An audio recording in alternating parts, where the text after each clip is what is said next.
अब general entries में हम लोग देखते हैं यहाँ पर कैसे हम एंट्रीज पास करेंगे।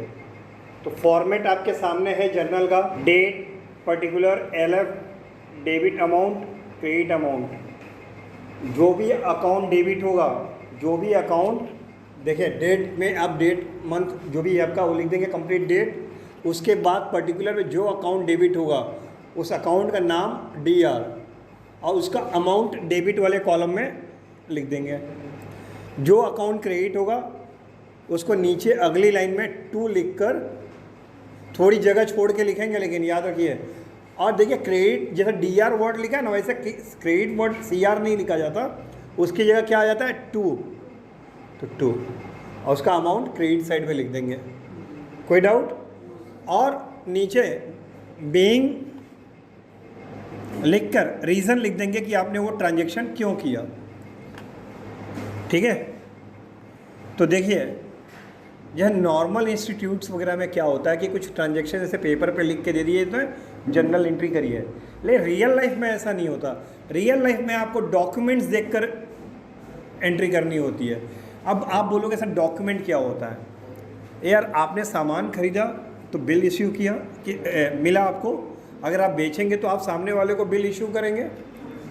अच्छा, किसी को पैसा पेमेंट करेंगे तो उससे रिसीविंग लेंगे, भैया आपको पैसा मिला उसका रिसीविंग दीजिए, तो वो जो रसीद दे रहा है आपको। तो इन अकाउंटिंग में इन रसीदों का बड़ा मतलब बिजनेस में ये जो रसीद हैं इन्हीं को अकाउंटिंग डॉक्यूमेंट बोला जाता है। और इन डॉक्यूमेंट का बहुत ही इंपॉर्टेंस है, बहुत ही महत्व है। इन्हीं डॉक्यूमेंट को देख के ही तो रिकॉर्ड करोगे आप। कोई भी ट्रांजेक्शन अगर हो रहा है, डॉक्यूमेंट्स, अकाउंटिंग डॉक्यूमेंट्स होते क्या हैं? अकाउंटिंग डॉक्यूमेंट्स एक तरह का मतलब पेपर वर्क है। एक पेपर पे एक पूरा डिस्क्रिप्शन है उस ट्रांजैक्शन से रिलेटेड, जो ट्रांजैक्शन हुआ है वो उसको सर्टिफाई करता है, प्रमाणित कर रहा है कि हाँ भाई ये लेन देन हुआ है। अगर आपकी कंपनी किसी को पेमेंट करेगी मान लो, और सामने वाला अगर एडवांस रिसिप्ट मनी रिसिप्ट नहीं देगा तो कल को पलट सकता है ना कि आपने कहाँ दिया है। तो हम इसलिए रिसीविंग मांगते हैं। ठीक है? सामान खरीदते हैं तो बिल मांगते हैं। इसी तरह जो बिजनेसमैन माल बेचते हैं तो सेल इनवाइस काटते हैं। क्लियर? तो अकाउंट डॉक्यूमेंट प्रूफ का काम करता है कि ये ट्रांजैक्शन हुआ है। और तो बिजनेस में अगर आप अकाउंटेंट हैं तो आपको जब जनरल एंट्रीज रिकॉर्ड करनी होगी तो आप इन डॉक्यूमेंट्स को देख के ही तो करेंगे। अब स्कूल कॉलेज में जो है एक क्वेश्चन ऐसा लिख दिया है लाइन से 10 क्वेश्चंस लिख दिए हैं और 10 क्वेश्चंस को रीड करके लोग फिर जनरल एंट्री बनाते हैं, जो कि वो गलत है। रियल लाइफ में अकाउंटेंट डे बुक को देखकर और डॉक्यूमेंट्स को देखकर जनरल एंट्री करता है। क्लियर? अब देखिए, suppose you are accountant of mister Sonimix limited. आप लोग अपने आप को अकाउंटेंट मानिए इस कंपनी का जो सामने दिया हुआ है। ठीक है? और इस डॉक्यूमेंट को देखिए, इस डॉक्यूमेंट से आपको क्या समझ में आ रहा है? मेरे पास, मैं अकाउंटेंट हूँ, मेरे पास ये एक इनवॉइस है। देखो इनवॉइस लिखा, इनवॉइस बिल आई है, इनवॉइस नंबर इस डेट को। तो मुझे इसकी एंट्री करनी होगी ना जनरल में। तो ये क्या है? ये क्या हो रहा है कंपनी का? ये खर्चा हो रहा है, मतलब कुछ सामान खरीदे हैं हम, कुछ सामान खरीदी है हमारी कंपनी ने, जिसका ये बिल मिला है सामने। किससे? सनानंदा प्रिंटर्स एंड स्टेशनर्स। ठीक है? इनसे मिला है। तो जाहिर सी बात है ये जो भी है हमारे लिए स्टेशनरी है, ये क्या है? एक्सपेंस है। क्या है? तो 2325 रुपये का हमने खर्चा किया स्टेशनरी पे, जिसकी ये रसीद मिली है। अब अकाउंटेंट हो, कोई आके कहेगा भैया मुंह से कि ऐसा कि 2325 रुपये का रसीद 2325 रुपया चढ़ा दिए और मुझको दे दीजिए पैसा। आप ये क्यों? तो अरे मैंने स्टेशनरी खरीद के लाया। तो आप मान लोगे? आप बोलोगे ना कि बिल दो। अकाउंटेंट का ये काम है। अकाउंटेंट मांगे यार आप स्टेशनरी खरीद के लाए हो 2325 रुपये का, तो उसका बिल दो। अब ऐसे ही कोई भी कुछ भी कितना पैसा मांगेगा आप देते जाओगे। तो उसने आपको ये रसीद दी, तो अब ये रसीद से आप इस बिल से आप एंट्री करोगे ना इनवॉइस से। तो देखिए इसकी जनरल एंट्री कैसे हो रही है। डेट वाले में डेट लिख दिया, जिस डेट को वो हुआ है रसीद कटी है उस डेट को। स्टेशनरी अकाउंट डेबिट तो कैश अकाउंट जोड़ के लिख दिया। नीचे लिखा being stationery purchase by cash, जिसका वाइड इनवाइस नंबर, जिसका बिल नंबर क्या है INV 123/16-17। ये चीज़ कहाँ से मालूम पड़ी इनवाइस नंबर? तो आपके पास डॉक्यूमेंट तो है ना हाथ में, उस पर लिखा है कि नहीं लिखा है? 2/1/2017 को हो रहा है तो यहाँ भी होगा, वो डेट डालनी पड़ेगी ना 2/1। कोई डाउट है? ये जनरल एंट्री समझ में आ गई सबको? नीचे नरेशन समझ में आया? Second question, introduction of capital. यार कैपिटल बिजनेस में इंट्रोड्यूस होता है, कौन करता है इंट्रोड्यूस? ओनर लगाता है ना पैसा बिजनेस में। तो स्टार्टेड बिजनेस विथ कब लगता है? जब बिजनेस अनमोलन, जब बिजनेस स्टार्ट करता है तब। बीच में भी लग सकता है भैया, बीच में भी लग सकता है।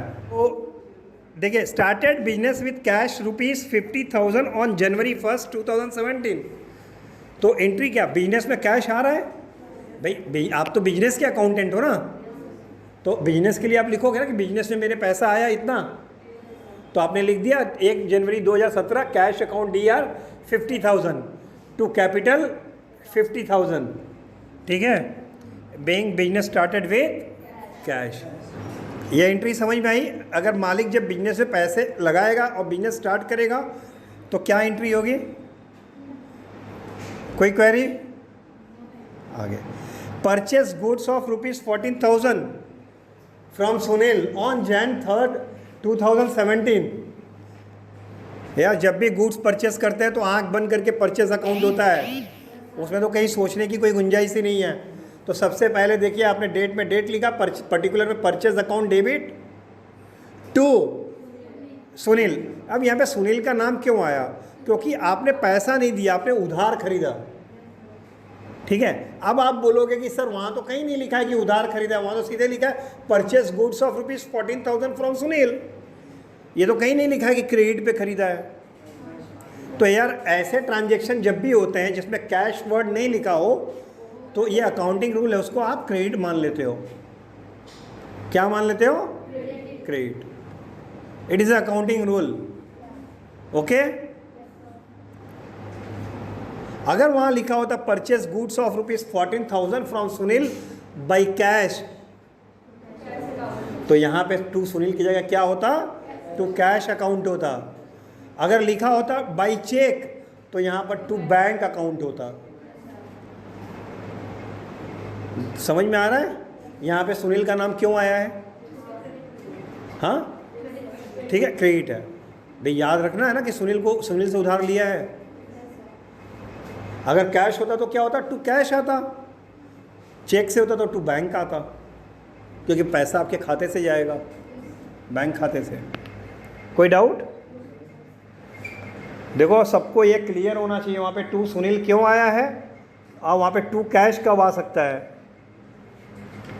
ये ट्रांजैक्शन उधार है, और जब हम उधार लेते हैं किसी से तो उसके नाम के आगे लिखते हैं कि इतना उधार हमने इससे लिया है। इसी तरह किसी को उधार देते हैं तो उसके नाम के आगे लिखते हैं कि हमने इसने को इतने रुपए का इसको उधार, नहीं तो हम कल को भूल सकते हैं ना, है कि नहीं। Sold goods to Animesh,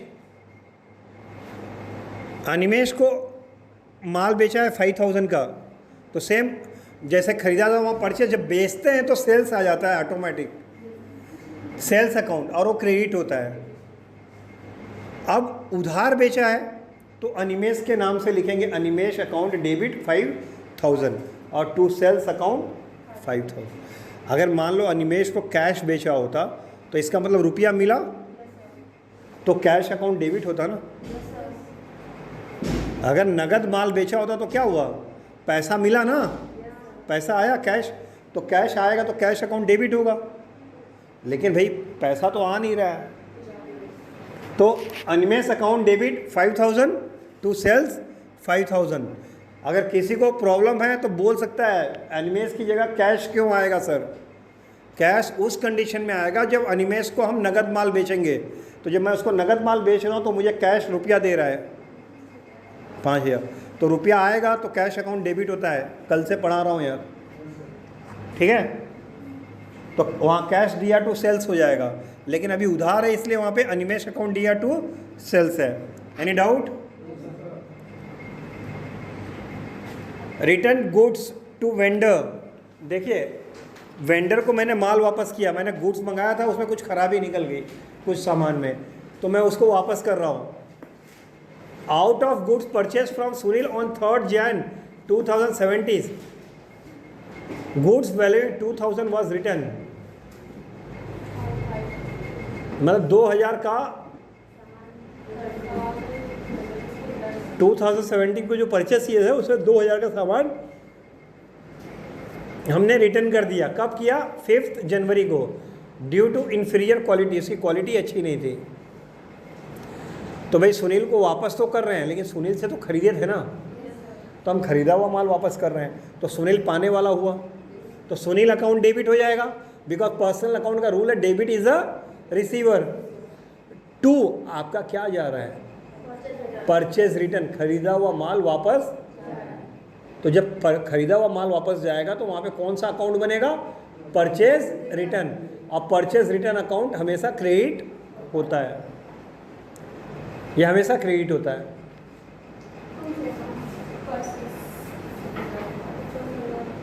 Sunil से आपने परचेस किया था तो आपने क्या किया था? परचेज अकाउंट डी या टू सुनील। आप सुनील को वापस कर रहे हो खराब माल, तो सुनील डेबिट हो जाएगा और परचेज रिटर्न क्रेडिट हो जाएगा। कोई डाउट है तो बोलिए।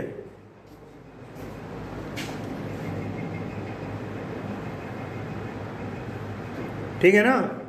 गुड्स रिटर्न बाय कस्टमर, यार जैसे मान लो मैं किसी परचेस कर रहा हूँ, ख़राब निकल गया तो वापस कर रहा हूँ, इसी तरह मैं अपने कस्टमर को बेच रहा हूँ तो कस्टमर भी तो ख़राब होगा तो वापस करेगा मुझे। तो ये मेरे लिए क्या हुआ? सेल्स रिटर्न हुआ। मेरा कस्टमर जब मुझे वापस करेगा तो सेल्स, क्यों सेल्स रिटर्न? क्योंकि मैंने अपने कस्टमर को बेचा था और बेचा हुआ सामान मेरे पास वापस आ रहा है। कौन सा सामान वापस आ रहा है? बेचा हुआ, तो सेल्स रिटर्न। तो जब सेल्स रिटर्न होता है तो ये डेबिट होगा। क्या होगा? डेबिट। तो sales return account D R to, कौन वापस कर रहा है? अनिमेश। That's it. नरेशन लिख देंगे, being goods return by Animesh because it was excess of order, मतलब ऑर्डर से ज़्यादा चला गया है। कई रीजन हो सकते हैं भाई, ख़राब क्वालिटी की वजह से, या उसने ऑर्डर दिया था इतने रुपए का, हमने ज़्यादा भेज दिया, हाँ, तो उसके पास एक्स्ट्रा हो रहा तो उसने वापस कर दिया मुझे। कोई डाउट है इसमें? कोई क्वेरी है तो बोलो, एकदम आसान है, कुछ है नहीं इसमें। अगर फिर भी अगर डाउट है तो बोल सकते हैं आप लोग।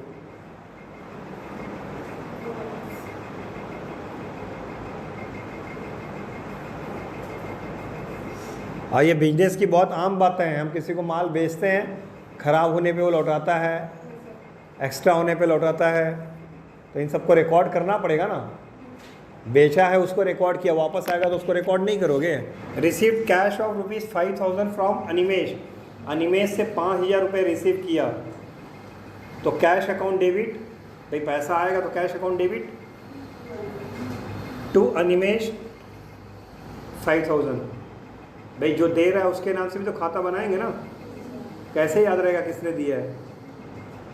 और नरेशन में बस सिंपल वही लाइन लिख देंगे, बीइंग कैश रिसीव्ड, रिसीव्ड मतलब प्राप्त के होना, प्राप्त किया फ्रॉम अनिमेश, अनिमेश से कैश प्राप्त किया। कोई डाउट?